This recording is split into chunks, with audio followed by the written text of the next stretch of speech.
Hey guys what's up, welcome back to bass Leela. तो भाई आज एक बहुत तगड़ा फ्लिप करा है फिर से। बट आज का फ्लिप करने का ना रीज़न कुछ और है। रीज़न क्या है कि भाई एक यूट्यूब पे चैनल है देव नेक्स्ट लेवल। तो उन्होंने एक वीडियो निकाली जिसमें वो जस्ट एक 21 रुपीज़ के सैम्पल पैक को प्रमोट कर रहे थे। और मेन रीज़न पता है क्या, वो 21 रुपीज़ का होने का सैम्पल पैक का, कि वो बेच के ये नहीं बताना चाहते लो मेरा सैम्पल पैक ले लो और ये मैं पैसे कमा लूँ ढेर सारे।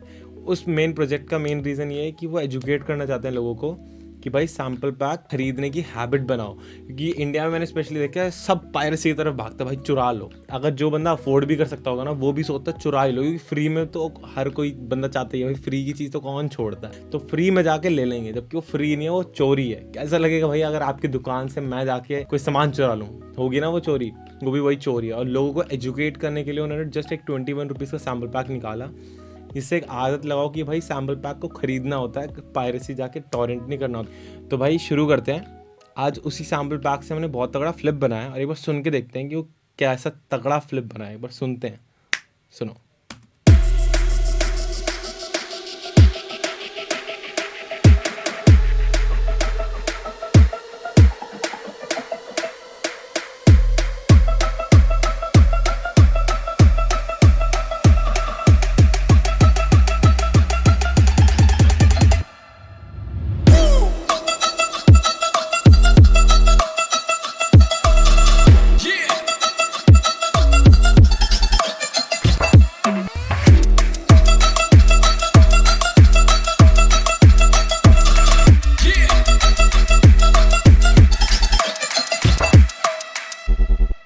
तो इस प्रोजेक्ट के अंदर ढेर सारी रीसैम्पलिंग और साउंड डिज़ाइनिंग टेक्निक्स यूज़ करी हुई है, जो कि भाई इस वीडियो को पूरा देखोगे तभी समझ में आएगा। स्किप कर दोगे तो एक एक चीज़ है मिस कर जाओगे, साउंड को अचीव नहीं कर पाओगे। तो भाई शुरू करते हैं अपने ड्रम से। ड्रम का तो बड़ा ही सिंपल फंडा है भाई, ड्रम्स बनाना इतना ज़्यादा कोई मुश्किल नहीं है। तो मैंने देव भाई के सैम्पल पैक में से जस्ट एक किक ली। उनके 2 सैम्पल पैक्स हैं, एक उन्होंने जस्ट अभी निकाला 21 रुपीज़ का और उससे पहले एक फ्री निकाला था। तो मैंने वो दोनों को यूज़ करा है ये सॉन्ग बनाने के लिए। तो उनके सैम्पल पैक से मैंने किक चूज़ करी, जो कि थी कुछ इस तरह। फिर मैंने उसके अंदर ड्रम बस डाल दिया, उसको थोड़ा क्रंची और बेस हैवी बनाने के लिए। आप पैरामीटर देख सकते हो उसमें मैंने क्या क्या चीज़ें सेट कर रखी है। अब ये इतना सा पैटर्न बार बार रिपीट होता रहेगा और बाद में जब हमारा लगभग हाफ ड्रॉप ख़त्म हो जाती है तो ये हाउस वाले पैटर्न में आ जाता है, मतलब हर फोर्थ पे किक पड़ने लग जाती है। उसके बाद मैंने क्या करा, मैंने उनके सैम्पल पैक में से एक ये साउंड थी, तो मैंने टंग वाले पार्ट को मैंने चॉप कर लिया। तो इस पार्ट को मैंने चॉप कर लिया, फिर मैंने फ्रीक्वेंसी शिफ्टर लगा दिया ताकि मैं उसको ट्यून कर सकूँ ई नोट पे। फिर एक ई क्यू जिसको टोन देने के लिए, लिमिटर लाउड बनाने के लिए, और फिर से ई क्यू उसको क्लीन करने के लिए। फिर एक मैंने हैट को यूज़ करा उसको नीचे लेयर करने के लिए, ताकि मैं हाई एंड में थोड़ा और फ्रीक्वेंसी को ऐड कर सकूँ स्नेयर पे। तो ये मेरा नॉर्मल ग्रूव रेडी था। और आप देखोगे तो हर सेकंड पे और हर फोर्थ पे स्नेयर हिट हो रही है। तो बहुत ही इजी पैटर्न है, ऐसा कुछ मुश्किल नहीं है। तो इसके बाद आ जाती है हमारी फिल्स, जो कि जब हमारी हाफ ड्रॉप यहाँ पे ख़त्म होगी तो उसके बाद बीच में मैंने फिल्स डाले हैं। तो भाई फिल का मेन रीज़न ये है कि कई बार क्या होता है जब आप सेक्शन को दोबारा रिपीट करते हो ना, तो सेम सेक्शन दोबारा रिपीट तो हो जाता है बट उसमें कुछ इंटरेस्टिंग नहीं होता। उसका स्विच होता है, तो उसको एक अच्छा काफ़ी कैची स्विच देने के लिए बीच में फिल्स ज़रूर डाला करो अगर आप हिप हॉप बीट बना रहे हो। क्योंकि कई बीट्स में क्या होता है बहुत लंबी लंबी रिपीटेटिव होती है, तो उसके बीच में अगर आप फिल्स डालोगे तो कनेक्शन बनाने में बहुत अच्छा हेल्प करता है, जो कि मैंने कुछ इस तरह बनाया। तो जैसे ही वो हाउस पार्ट आ रहा है उससे पहले एक फिल है जो कि बताना चाहती है कुछ होने वाला है अलग सा, तो ये बहुत ही ज़्यादा इंपॉर्टेंट। उसके बाद मैंने डाली है क्लैप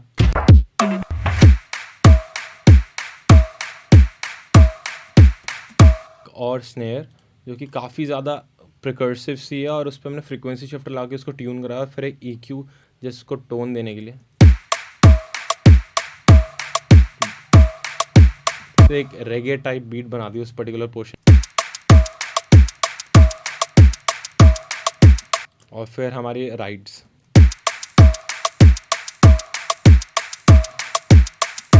तो अब राइड पे पता है क्या हो रहा है, ऑटो बैन लगा हुआ है, जिसको कभी लेफ्ट में बज रही है कभी राइट में बज रही है। तो इससे मेरे ड्रम स्टैटिक नहीं है, उसमें कहीं ना कहीं कुछ मूवमेंट है जो कि काफ़ी इंटरेस्टिंग चीज़ें ऑडियंस को लगेगी जब भी वो सुन रही होगी। तो मिक्सिंग के हिसाब से बहुत अच्छी चीज़ है और आप लोगों को भी ट्राई करना चाहिए। अगर आपके ड्रम्स भी हैं तो उनमें कई एलिमेंट्स हो जो मूव कर रहे हो, स्टैटिक ना, एकदम बोरिंग ना लगे। तो भाई अब अपने ड्रम्स रेडी हैं, एक बार ड्रम्स को सुन लेते हैं।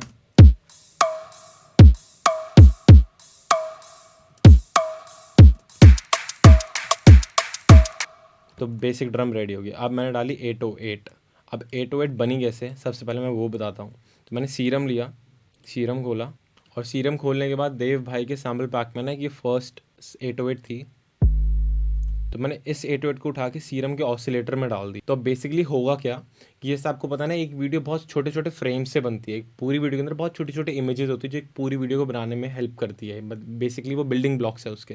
तो एक ऑडियो को भी एक बहुत छोटे छोटे ऑडियो सैम्पल, जिसको मैं स्नैपशॉट्स बोलूँगा, वो होते हैं, जैसे पूरी एक ऑडियो बनती है। तो अब क्या हुआ, जब मैंने ये साउंड को उठा के अपने ऑसिलेटर में डाला और dynamic pitch follow method use करा, तो उसमें एक छोटा सा फ्रेम जो था ऑडियो का, वो उसने पिक कर लिया, जो कि आपको दिख रहा होगा 808 की। तो 808 की जो वेव शेप थी उसमें से उसने एक हल्का सा एक स्नैपशॉट ले लिया। तो उसके बाद ना थोड़ी सी साउंड डिज़ाइनिंग करी मैंने, जिसमें मैंने हल्का सा पिच ऑनवेलप बनाया कि स्टार्टिंग में पिच एकदम हाई से लो हो जाए, क्योंकि 808 का वही मेन सीन है। और अगर आपको नहीं पता 808 बनती कैसे, तो हमारी वीडियो यहाँ आज आ गई होगी आई बटन पे, तो जाके देख लो कि 808 कैसे बनाते हैं, वो सारा फंडा उधर है, जो कि आप बहुत ईजिली समझ जाओगे। तो मैंने 808 बनाई इस सैम्पल से कुछ ऐसा।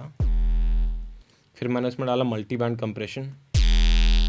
फिर मैंने डाला EQ जस्ट हाइस कम करने के लिए। फिर मैंने 3 EQ यूज़ करे, जिससे मैं स्टार्टिंग वाले EQ में हल्का सा टोन दे रहा हूँ, इस वाले EQ में मैं हल्की सी टोन दे रहा हूँ। फिर नेक्स्ट EQ में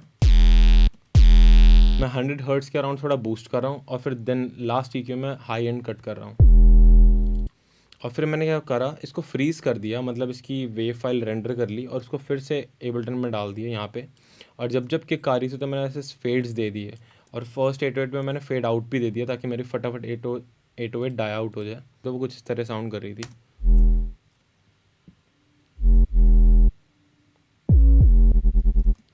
तो अब मैंने क्या करा, सबसे पहले EQ डाला और मैंने 200 हर्ट्ज़ के अराउंड थोड़ा कट करा। फिर मैंने इरोजन डाला, वो सिजल के लिए। फिर मैंने डाला ओवरड्राइव, थोड़ी मिड हेवी डिस्टॉर्शन के लिए। फिर एक EQ उसको टोनल कैरेक्टर उसका बनाने के लिए। मतलब टोनल से मैं जब भी बोलता हूँ ना, तो मैं EQ को थोड़ा क्रिएटिव वे में यूज़ ले रहा हूँ, ना कि नॉर्मली हाई एंड या नॉचेस ढूंढने के लिए। थोड़ा क्रिएटिव वे में उसकी साउंड को और बेटर करने के लिए यूज़ कर रहा हूँ। तो यहाँ से मेरी बेसिक 808 रेडी थी। और 808 के बीच में ना काफ़ी ज़्यादा ऐसे ग्लाइड्स आते हैं। तो कई लोग पूछ रहे थे कि ये स्लाइड्स बनते कैसे हैं। तो मैं एक्चुअली मैं क्या करता हूँ, बेसिकली कोई भी 808 का सैम्पल ले लेता हूँ, Ctrl+C Ctrl+V आपको करके दिखा देता हूँ, और इसको ना इस तरह चॉप करके फेड इन और फेड आउट दे देता हूँ। तो इससे वब वब वब वब वब इस टाइप का साउंड बन जाता है। और फिर आप सिलेक्ट करो फर्स्ट सैम्पल को, शिफ्ट होल्ड करो, लास्ट सैम्पल सिलेक्ट करो, सारे सैम्पल सिलेक्ट हो जाएंगे, Ctrl+J हिट कर दो, तो इसको एक ऑडियो फाइल में कन्वर्ट कर देगा वो। तो फिर डबल क्लिक करो उस क्लिप पे और फिर ऑनवेलप मोड पे जाओ, क्लिप को चेंज कर दो क्लिप पे, मतलब ऑनवेलप मोड में क्लिप में चेंज कर दो, और ट्रांसपोजिशन में जाके आप 808 में ग्लाइड बना सकते हैं यहाँ पे। तो इसी तरह मैं उसको चॉप करके उसको फेड इन फेड आउट देके उसको कंसोलिडेट करके बीच बीच में ग्लाइड्स बनाता हूँ। तो काफ़ी ज़्यादा इंटरेस्टिंग और ग्रूव डालती है ट्रैक में, जैसे कि यहाँ पे काफ़ी मस्त सा ग्रूव है, और ड्रम्स के साथ सुनोगे तो काफ़ी सही लगता है ये।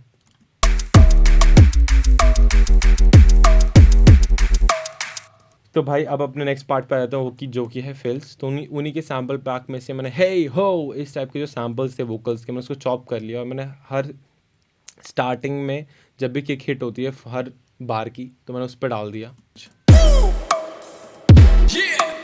तो ये ना बहुत हेल्प करते हैं सॉन्ग में थोड़ी एनर्जी बिल्डअप करने के लिए। तो फिल्स का फंडा बहुत इजी है, ज़्यादा मुश्किल नहीं है। आप नॉर्मली कोई भी वोकल फिल्स या फिर साउंड डिज़ाइन फिल्स या ड्रम फिल्स यूज़ कर सकते हो थोड़ा इंटरेस्टिंग बनाने के लिए। फिर आ जाते हैं सबसे तगड़ी चीज़ पे, साउंड डिज़ाइन पे, जो कि है कुछ ये। अब ये साउंड कैसे बनी, सबसे ज़्यादा इंटरेस्टिंग है। और अगर वीडियो को आगे बढ़ जाओगे तो कभी पता नहीं लगा पाओगे कि ये साउंड बनी कैसे, क्योंकि एक एक छोटे छोटे स्टेप पे रीसैम्पलिंग में बहुत ज़्यादा इंपॉर्टेंट चीज़ें हो रही है। तो सबसे पहले बेसिक से स्टार्ट करता हूँ मैं। स्टार्ट का इनिशियल पॉइंट क्या था, तो मैंने ये सैम्पल लिया, इसको ई में ट्यून करा, और हर बार बार हर फोर्थ उसको रिपीट पे प्ले करा। और रिपीट पे प्ले करने के बाद मैंने उसमें डाला सीरम एफेक्ट्स। तो इस सीरम एफेक्ट्स में मैंने क्या करा, multi band compressor mode on करा, मैं मिक्स नॉब पे क्लिक करा तो लेवल आ गया। तो अब ये लेवल क्या सीन है, बेसिकली मास्टर आउटपुट है, तो सीरम की आवाज़ बाहर जा रही है, उसका मेन आउटपुट क्या कंट्रोल करना चाहते हो। तो मैंने नोट लैच ऑन कर दिया और मैंने अपने रेट को 1/16 पर डाल दिया। और बार बार क्या हो रहा है, जब भी सैम्पल हिट हो रहा है तो उसकी वॉल्यूम बहुत तेज़ बढ़ रही है और बहुत तेज़ कम हो रही है, और साथ ही साथ उससे पीछे मल्टी बैंड कंप्रेसर भी ऐड कर रहा है, तो ये साउंड में चेंज आ गया, काफ़ी ज़्यादा रिकर्सिव सी बन गई वो और ज़्यादा। तो फिर मैंने उसमें EQ डाला, जिससे मैंने लो एंड कट कर दिया एक्सेसिव। फिर डीकैपिटेटर साउंड में चेंज के लिए, फिर ऑल्टर बॉय डाला मैंने, जस्ट 0.1 पिच ऑल्टर कर रहा है वो, और डिस्टॉर्शन हल्की सी। EQ फिर से क्लीन करने के लिए, फ्रीक्वेंसी शिफ्टर फिर से उसको थोड़ा ट्यून करने के लिए। तो अब बेसिक ये सैम्पल रेडी था, तो मैंने इस पर राइट क्लिक करके उसको फ्रीज़ करा। फ्रीज़ करना मतलब एक सिंपल वेव फाइल में कन्वर्ट कर लिया, और उसको मैंने फिर से ना नीचे एक ऑडियो ट्रैक में लोड कर दिया।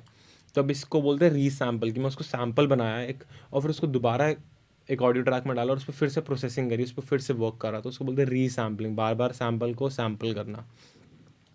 और जब मैंने वो साउंड नीचे डाली तो उसकी मैंने थोड़ी वॉल्यूम बढ़ा दी, और वो कुछ इस तरह साउंड कर रहा था। और मैंने उसमें रिवर्ब भी डाल दी, और उसके बाद मैंने अगर उसमें इरोजन लगाया, जो कि 8.43 किलोहर्ट्ज़ पर, अमाउंट 21.7, एबल्टन का स्टॉक प्लग इन है। तो हाई एंड में एक सिजल सा आ गया, और फिर मैंने सीरम एफेक्ट्स यूज़ करा, और ये ही है हमारी साउंड की मेन चीज़, जो कि उसको चेंज कर रही है, उसको वो टेक्सचर दे रही है। तो अब इसके अंदर हो क्या रहा है ये बताता हूँ मैं। तो मैंने सबसे पहले क्या करा, फ़िल्टर ऑन करा, और फ़िल्टर में जाके नॉर्मल जैसे फ़िल्टर होते हैं, low cut, high cut, mid boost, वो नहीं यूज़ करा। मिसलेनियस फ़िल्टर में जाके रिवर्ब फ़िल्टर यूज़ करा। तो सीरम एफेक्ट्स के अंदर ये बहुत एक मस्ती चीज़ है कि उसके अंदर काफ़ी ज़्यादा अजीबोगरीब फ़िल्टर्स हैं, जो कि आपकी साउंड के टेक्सचर को ही बदल देंगे, अलग ही साउंड करने लग जाएगी। तो मैंने उसमें रिवर्ब फ़िल्टर चूज़ करा, LFO 1 लिया, कट ऑफ पे डाला, जस्ट 41 हर्ट्स पे, जस्ट -2, मतलब पीछे की तरफ कट ऑफ मेरा मूव हो रहा है जो। तो बेसिकली मेरा जो कट ऑफ है इस फिल्टर का, वो हल्का सा पीछे जाता है और वापस अपने पोजीशन पे आ जाता है, और बहुत ही ज़्यादा फास्ट होता है वो। और फिर मैंने एक और LFO 2 यूज़ करा, मल्टी बैंड कंप्रेसर के लेवल पे डाला, तो उससे देखो ये साउंड में चेंज आ गया। एक बार मैं कंप्रेसर बंद कर देता हूँ, फिल्टर भी बंद कर देता हूँ, फिल्टर ऑन कर देता हूँ,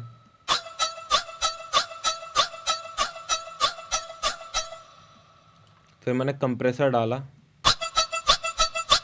और कंप्रेसर पे मैंने LFO 2 यूज़ करा कि स्टार्टिंग में वॉल्यूम कम हो और फिर एकदम बढ़ जाए, स्टार्टिंग में वॉल्यूम कम हो एकदम बढ़ जाए, तो ये वप्पे वप्पे वपी वपी वपी वपी जैसा साउंड इफेक्ट बन गया। फिर मैंने EQ डाला क्लीन करने के लिए, और जैसे ग्लू कंप्रेसर उसको कंप्रेस करने के लिए। फिर मैंने साउंड को फिर से रेंडर करा, और इसके अंदर काफ़ी ज़्यादा पिच बेंड्स डाल दिए। जैसे यहाँ पे मैंने एक पिच बेंड डाला है,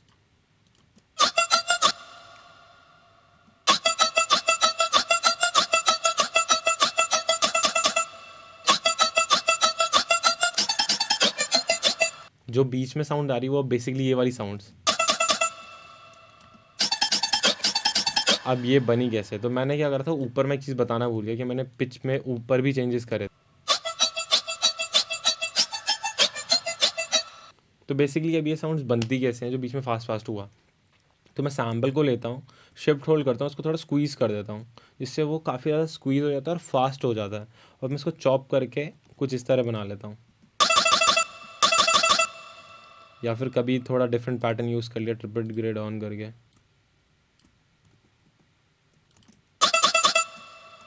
तो इसी तरह मैंने वो साउंड्स को चॉप करा, उसको स्क्वीज़ करा, उसमें थोड़ा फास्ट मूवमेंट डाला, और अगर पिच चेंज करनी है तो पिच चेंज कर दी, बट ऑलरेडी मैंने ऊपर करी हुई थी तो उसके अंदर इफेक्ट आ गया पिच चेंज का, और इस तरह ही वो सैम्पल इसमें कन्वर्ट हो गया।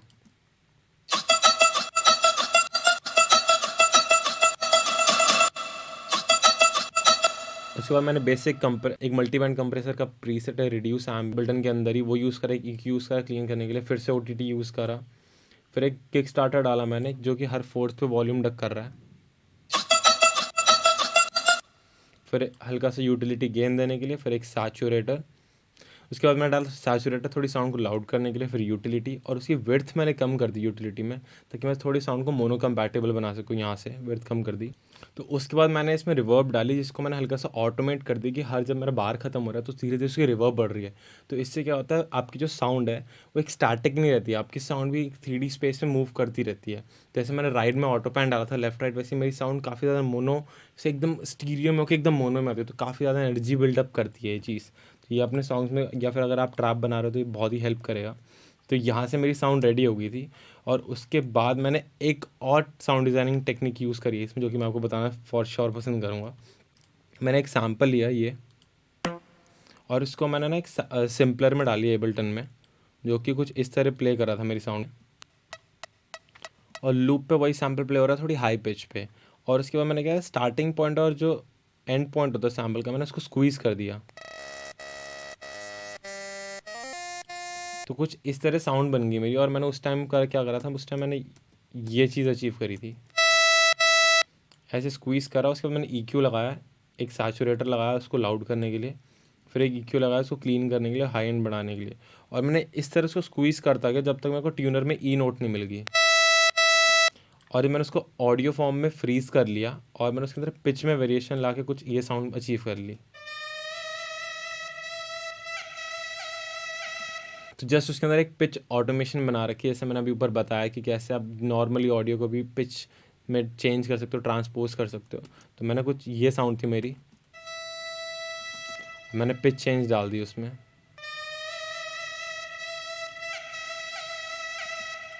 तब मैंने इस ऐसे साउंड अचीव कर लिया। ऐसा लग रहा है नादस्वरम प्ले हो रहा है जो इंडियन इंस्ट्रूमेंट होता है, तो मेरे दिमाग में वो था, मैं उसी साउंड को अचीव कर रहा था, क्योंकि काफ़ी ज़्यादा वो इसी तरह साउंड करता है, और बस जस्ट उसके अंदर एक पिच की वेरिएशन होती है। काफ़ी ज़्यादा क्लोज तो नहीं हूँ, बट हाँ ठीक है, उसके बाहर इर्द गिर्द ही घूम रहा हूँ। तो यहाँ से बेसिक सॉन्ग का स्ट्रक्चर आपको मैंने बता दिया कि पूरा साउंड डिज़ाइन कैसे हुई, ड्रम से हुई, बेस कैसे आया।